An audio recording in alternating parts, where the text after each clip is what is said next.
All right, let's talk about why are rare minerals, gems, um, rocks, how come they're not worth a lot of money? Tough one. They actually are worth a lot of money to the right person. But if you live where I live, there's not very many rock collectors. In relation to like any other hobby, um, it's not popping over here. Okay. So, in my particular area, and every area is different. I'm not saying like, your rocks, minerals, gems, Indian artifacts are not worth anything, but it's more regional, okay? Um, some people are good at making sales and they can make a lot of sales, but it's sales, okay? Saying stuff is worth money, that's easy to say. Having the money in hand is not. You have to make the sale. So, in order to sell your rocks, gems, minerals, you'll either have to go to these shows, which are popular for people to sell stuff at if they don't have like a real shop or whatever. What else are you gonna do? You're gonna go to the swap meet. Um, there's actually some lady that opened up a jewelry store inside of a store, and she used to cry that every day she didn't make any sales. So even if you do own a store, I have a friend that owns a rock and mineral store, and it's been an eye opener over the years.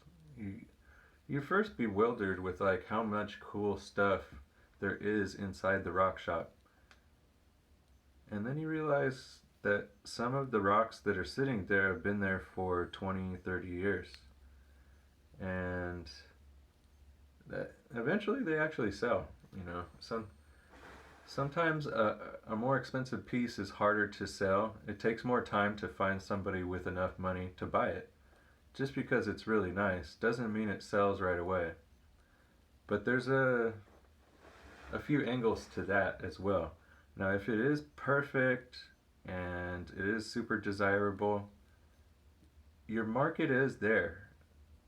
You have to find it, but what what I would say about like heavier stuff, stuff that's more expensive, more perfect, more everything, um, people don't settle on those things very well. They don't sell them easily, okay? Because they know what it is. It's very difficult to get all of the money for it.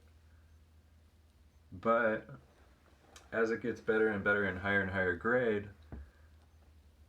people don't know if you're just being proud of what you have or if it's really worth that much money because we all have our concepts of money. Once it goes past, $1,000, people have to start asking a lot of questions, have papers, who knows. I've only bought a few rocks over $1,000 before, and it's a little bit ridiculous to spend that much money on a rock. I think I spent $500 not too long ago. Yeah, that was crazy. you know.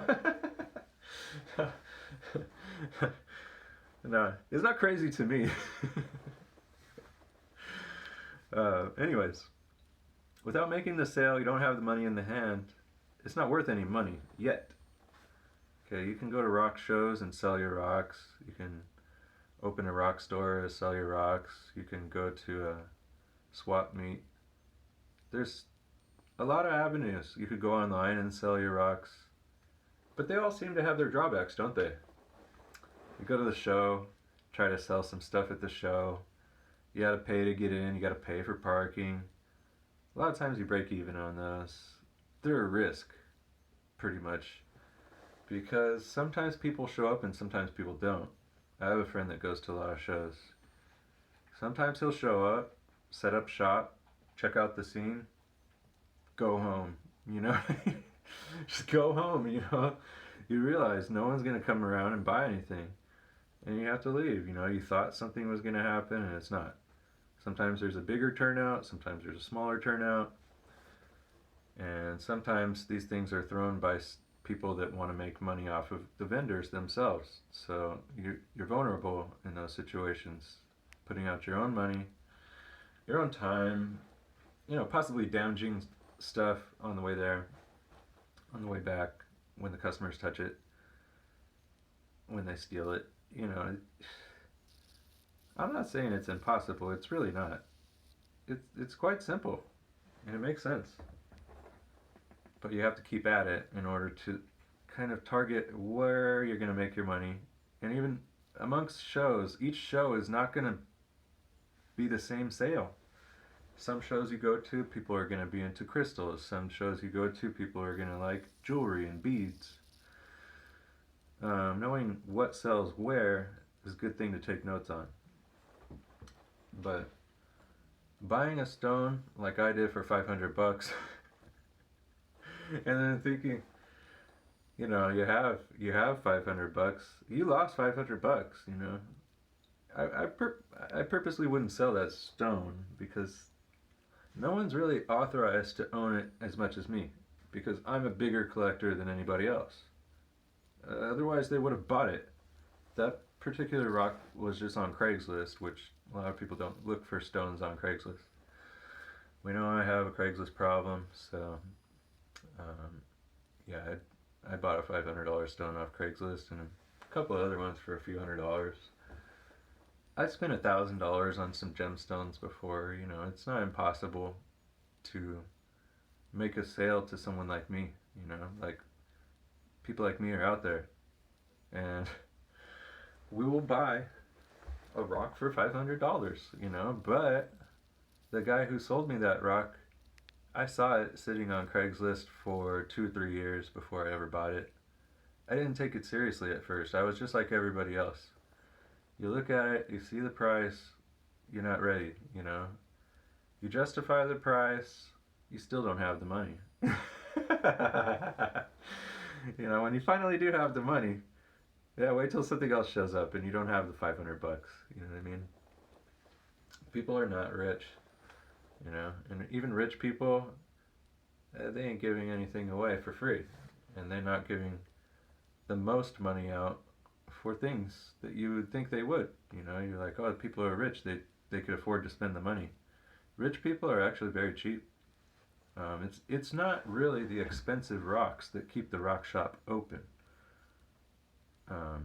It's more the middle price stones, even low price stones, even stones that aren't even stones and pieces of glass that sell better than real stones. So just because you have something really badass, that's great and all, but you're gonna have to find someone like me who really cares